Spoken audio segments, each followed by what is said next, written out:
Good morning, good afternoon, good evening, wherever you are.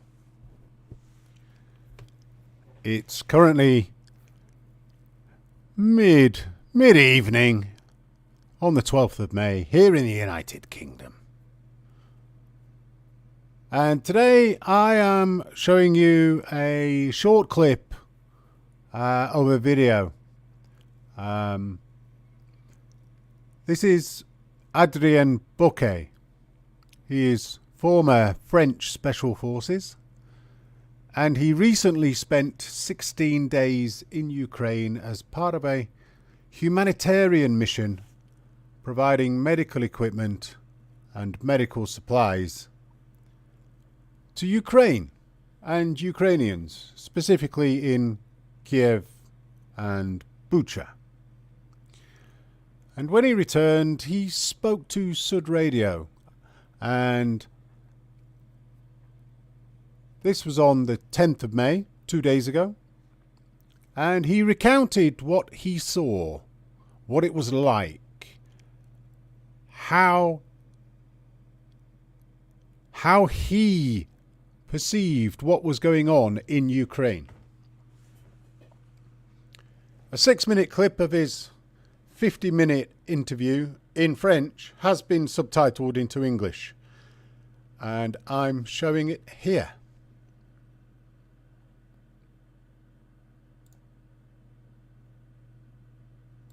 Allez, je viens vous aider, et voilà. Et du coup, pour aider en tant qu'infirmier, enfin, exactement, à la base, soins, tout ça. Pour la population. Hein. Pour la population, absolument. Voilà, pour aider les femmes et les enfants et tous les réfugiés et la population ukrainienne. C'était quand? Vous êtes parti quand? Là, je suis revenu il y a une dizaine de jours. D'accord. Donc, et vous avez passé 16 jours. 16 jours, exactement. Ça. Tout à fait en 2 fois. C'est ça, en 2 fois, c'est ça. Et vous étiez à Kiev, vous étiez où? Enfin, j'ai fait Kiev, Bucha. Le fameux Bucha, dont tout le monde parle. Oui. Voilà, où tout le monde parle. Nous, principalement, juste pour rappeler ce qu'on faisait, c'est donc des transports d'équipements médicaux et des médicaments vers des hôpitaux précaires et aussi sur les orphelinats. Parce qu'il y a des orphelinats. So he was part of a humanitarian mission. He clearly went there with a view of helping Ukrainians, delivering medical supplies, delivering medicines to the hospitals and the orphanages that needed them, as it says here on the screen. But the question is, what did he actually see? Vous avez vu des choses assez terribles, je crois. Tout à fait. Alors, je vais assumer totalement ce que je vous dis. Moi, sur place, j'ai été témoin de crimes de guerre. J'ai vu beaucoup de crimes de guerre. Les seuls crimes de guerre que j'ai vus pendant les jours où j'étais sur place ont été perpétrés par des militaires ukrainiens. Et non pas par des militaires russes.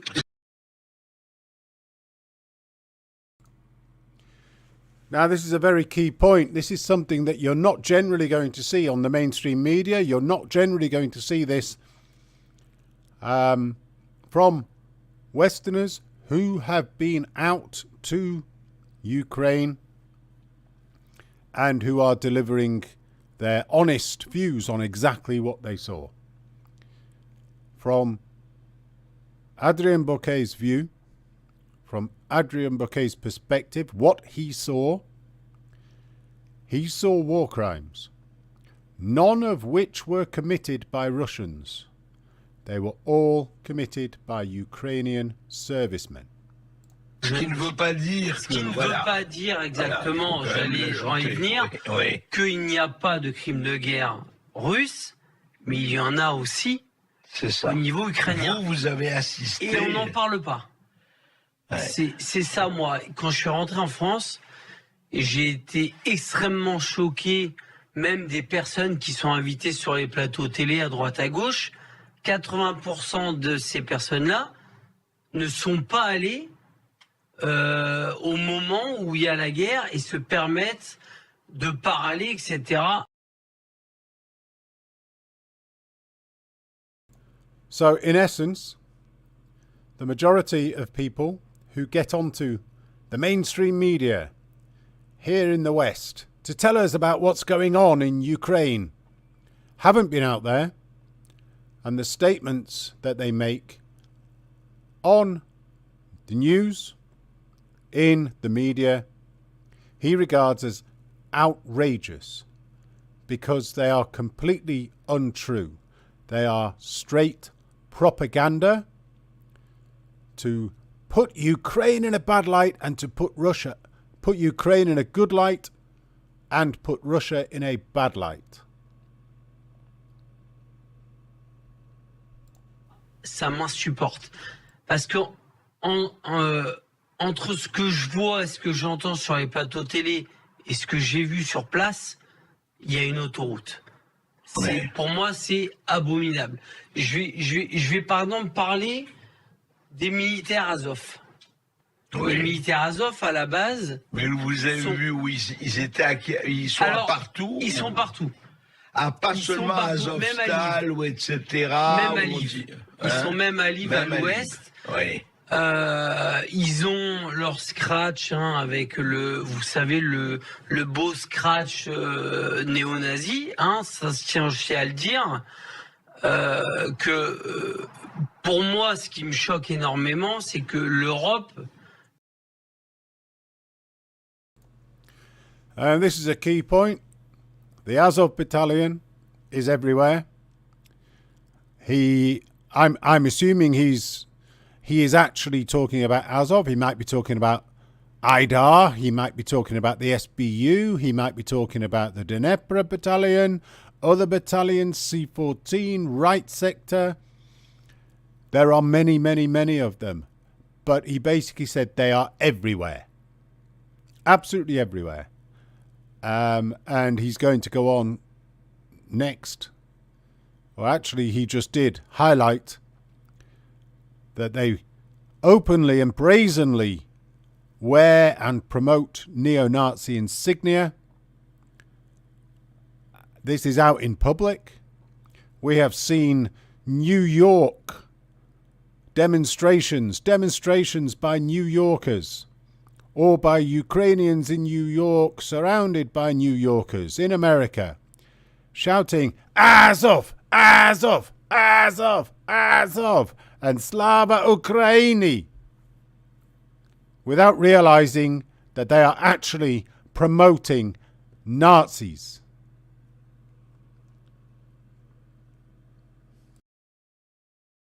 Donne quand même de l'armement à des militaires, pour moi, néo-nazis, avec un sigle néo-nazi. On n'en parle pas, il suffit de regarder, c'est un ancien sigle SS qui est brandi partout en Ukraine et ça partout, pose... on le voit partout. Partout, et ça ne pose... The insignia SS Galician is on the backs of many, if not most, if not all, Azov battalion members. And the SS Galician was a Waffen-SS unit in the Second World War that was made up of Ukrainians fighting on behalf of the Nazis. You will also find the Totenkopf, which is an insignia of a skull and crossbones that many of these people will wear on their chest as part of their uniform. And that Totenkopf actually comes from another Waffen-SS battalion that fought in Kharkiv and also fought in France and killed 100 or more British soldiers, murdered them. It wasn't that they were in a battle, they murdered them. It was a massacre. Aucun problème. Moi, j'ai travaillé avec ces gens-là, je leur ai donné des médicaments, etc. Vous savez quelles étaient leurs conversations devant moi? Parce que je comprends un petit peu l'ukrainien et le russe et beaucoup parlent anglais. Ils rigolaient de se dire que s'ils croisaient des juifs ou des noirs, qu'ils les dépeceraient.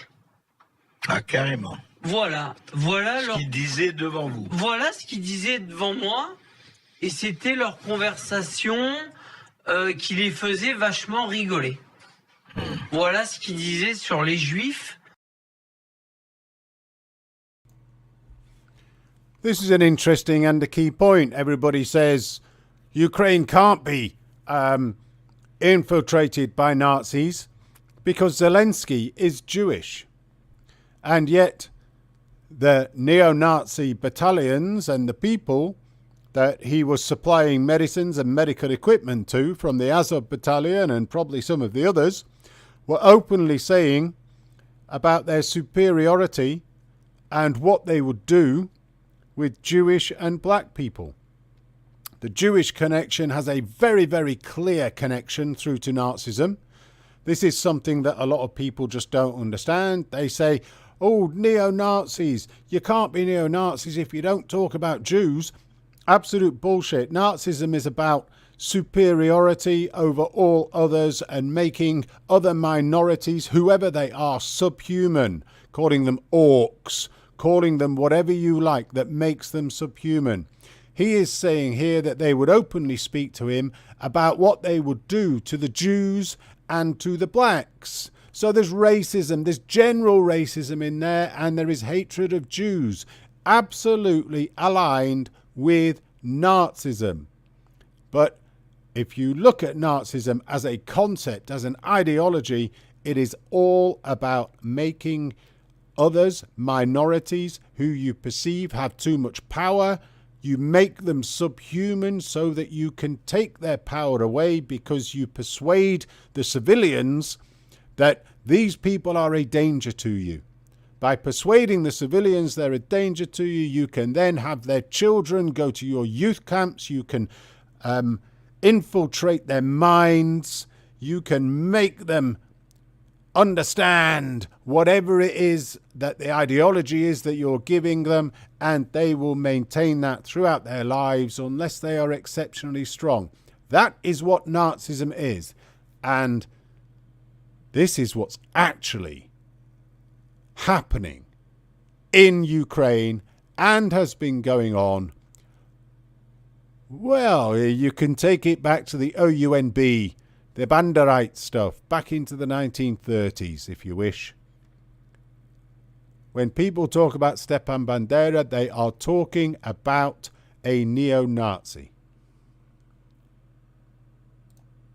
Et sur les Noirs.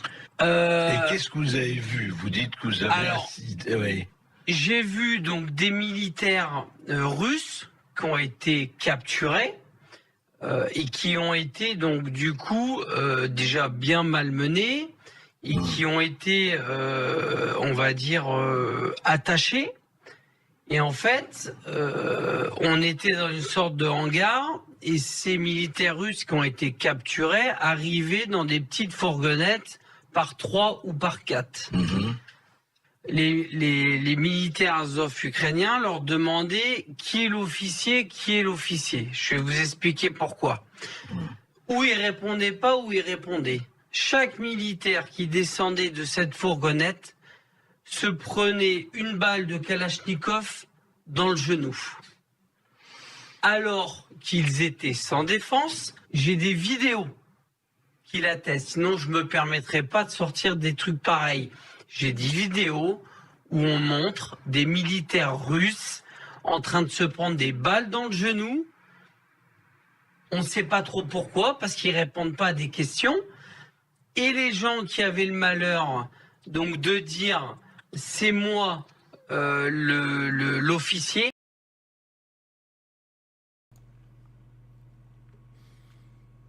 It's very clear from Adrien Bocquet's view that these neo-Nazi views are endemic in Ukraine. War crimes are endemic in this conflict.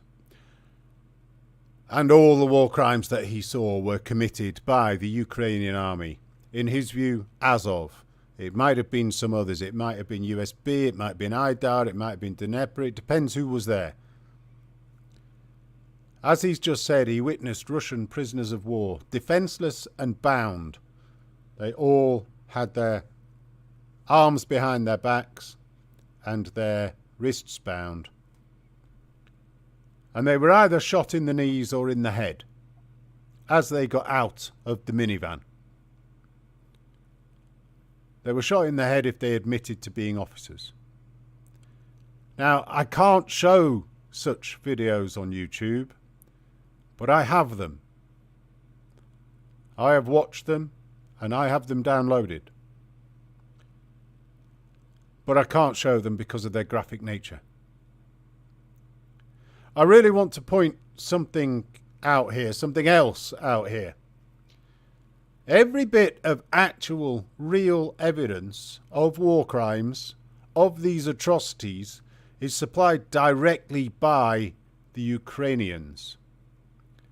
Because they video themselves undertaking these war crimes, and they upload the videos to social media and send them directly into Russia on Russian social media platforms.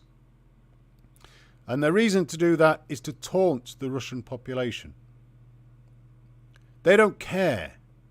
They have the United States, they have the United Kingdom, they have the EU, they have the rest of the West. They've got all the money pouring in. They've got all of the arms pouring in. And they've got the media and the governments covering up for what they're doing. That sending of videos and information into Ukraine, into Russia, by the Ukrainians, and there are some really horrific ones. People being shot in the knee is not too bad. There are some other really, really horrific videos that I have. But that is why Russian civilian support for this conflict has gone up from 20% to over 80%. They are shocked at how people from their extended families can do this to their brothers, sisters, and family. Even if there is a conflict, military personnel need to follow the Geneva Convention and not commit war crimes. Let's continue. Se prenait une balle dans la tête. Voilà comment ça se passe à Boutcha. Voilà comment ça se passe en Ukraine, du moins pour le bataillon ukrainien Azov. Ils pourront dire ce qu'ils veulent. Moi, j'étais là, j'ai vu ce qui s'est passé. Tout ça, on n'en parle pas. C'est vraiment... Je vais vous raconter encore quelque chose de beaucoup plus grave. Vous avez des bombardements tout le temps, on voit la télé, etc. J'ai vu donc des journalistes américains. Il y a des bombardements qui atterrissent dans un petit parc que vous avez vu voir à côté de Boutcha, entre Boutcha, à l'est de Boutcha. D'accord. Et ces Américains donc font une vidéo et disent ben voilà, c'est les bombardements russes, ça atterrit dans un parc, c'est inadmissible et tout. Je vais les voir, je dis mais pourquoi vous dites ça, etc. et tout. Ah, on m'a dit mais c'est pas grave, ça fera des images. Et vous savez ce que c'était ces bombardements? En fait, vous avez des petits obus, donc vous aviez, si vous voulez, une cible qui était russe à l'époque, hein, il y a quelques semaines, Et vous aviez donc une équipe d'Azov, avec qui j'étais, qui était en train de régler donc des petits mortiers pour envoyer des obus qui se règlent, si vous voulez, avec des petites à la main. D'accord. Et en fait, ça avait été mal réglé. Et ça arrive une fois sur 2, une fois sur 3. Donc ces obus, au lieu d'atterrir à 100 mètres plus loin, où il y avait justement les militaires ou du matériel russe, atterrit dans le petit parc. Et on fait passer ça pour des bombardements russes. Quoi, on ne parle pas de ça.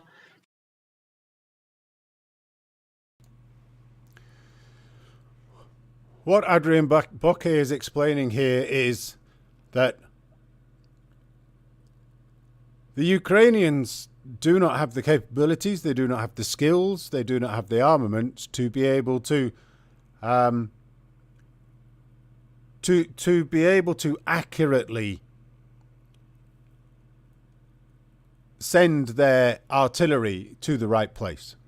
And what was happening was the American journalists were put in place to actually film a setup here, because the Russians were not there anymore. So they were filming a setup of Ukrainians firing their weapons towards where the Russians were. And the American journalists were filming this, and none of it was actually hitting where the Russians were. It would have been hitting where civilians were. Civilians would have died. In this scenario, the American journalists were complicit with the Ukrainians in producing inaccurate propaganda, fake news. And they said to him, "Don't worry about it, it'll be all right, we'll make it look like it was the Russians." And it wasn't. We are being fed like sheep lots of absolute propaganda, made up fake news.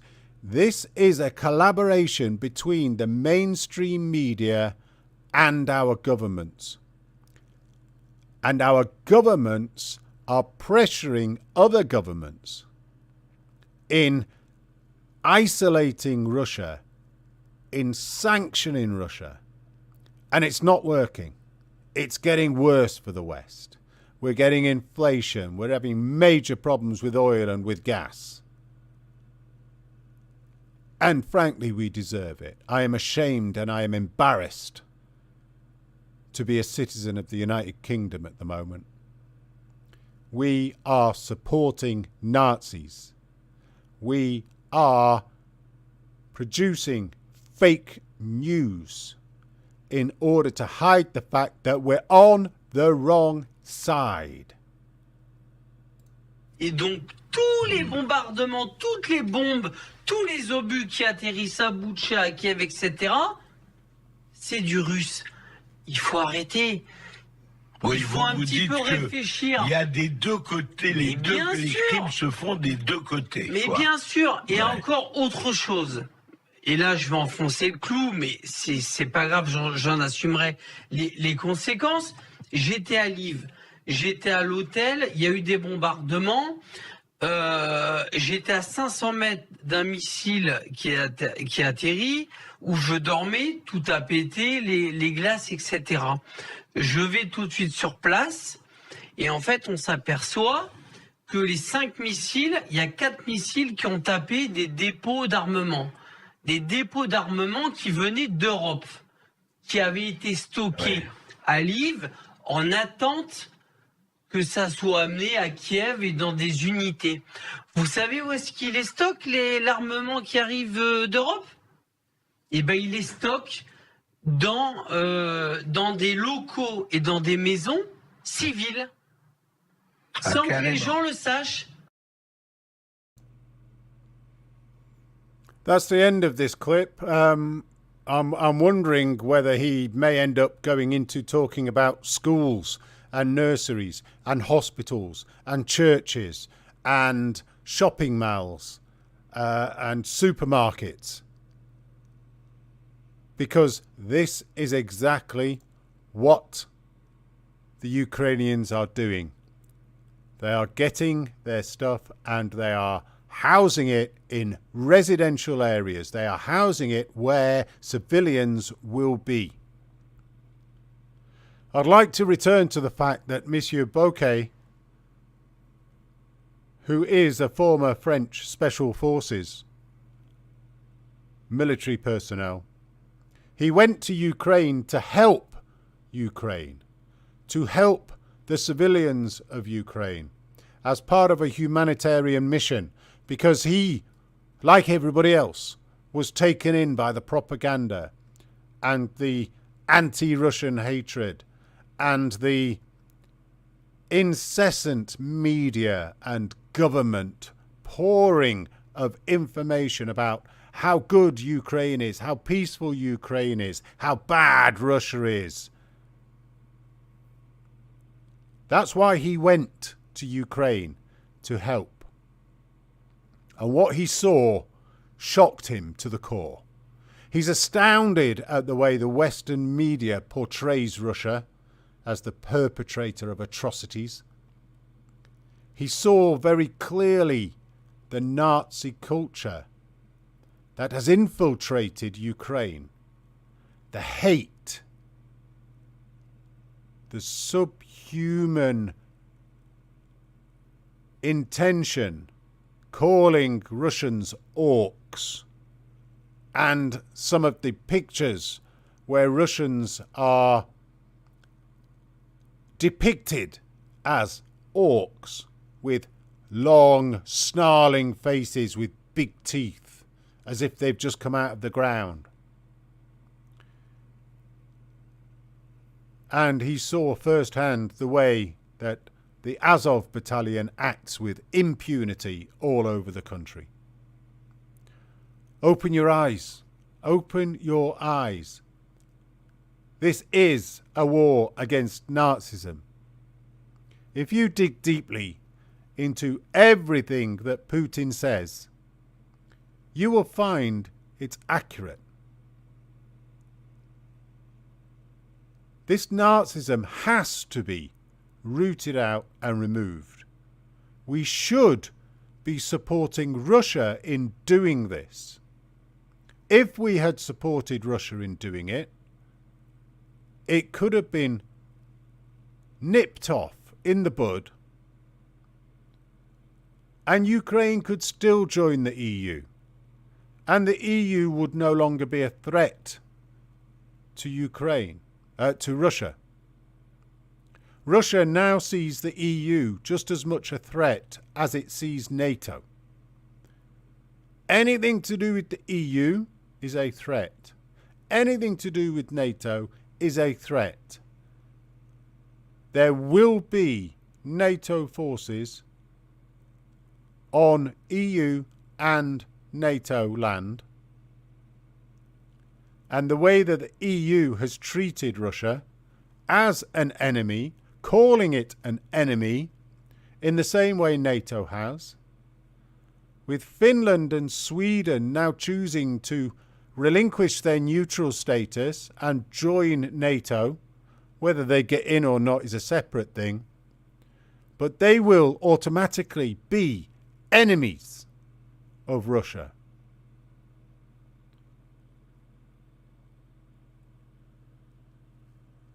Unfortunately, our governments and NATO are just much too invested. They've spent decades aggressively posturing against Russia, as has our media. Decades of brainwashing into people like myself and everybody else that's been around within the last 70 years, 80 years, including our children at schools, with the teachers, all fomenting hatred against Russia and alignment with Ukraine and Nazis. because they're not allowed to know that there are Nazis there. They're not allowed to depict what's actually going on. NATO is not a defensive organisation. It was set up as a defensive organisation, but it was never a defensive organisation. It was always offensive. Offensive in its marketing. Offensive in how it brainwashed us all. Offensive because if it wasn't offensive and it didn't have an enemy to be offensive against, what is its reason for existence? Since the Soviet Union fell apart in 1991, disbanded, NATO had to come up with some kind of justification for its existence. Otherwise, what was the point of it? If there's no threat from Russia, why NATO? So it fomented further hate against Russia. And that was delivered by president after president after president of the United States, and by all the United States puppets across the world, including my government. If you want some history around NATO aggression and anti-Russia propaganda, watch some of the previous videos that are on my channel. Watch John Mearsheimer. In particular, watch and listen to John Mearsheimer, interviews and presentations that he gives. Watch Oliver Stone's documentaries on Ukraine. Open your eyes. No more Mr. Nice Guy.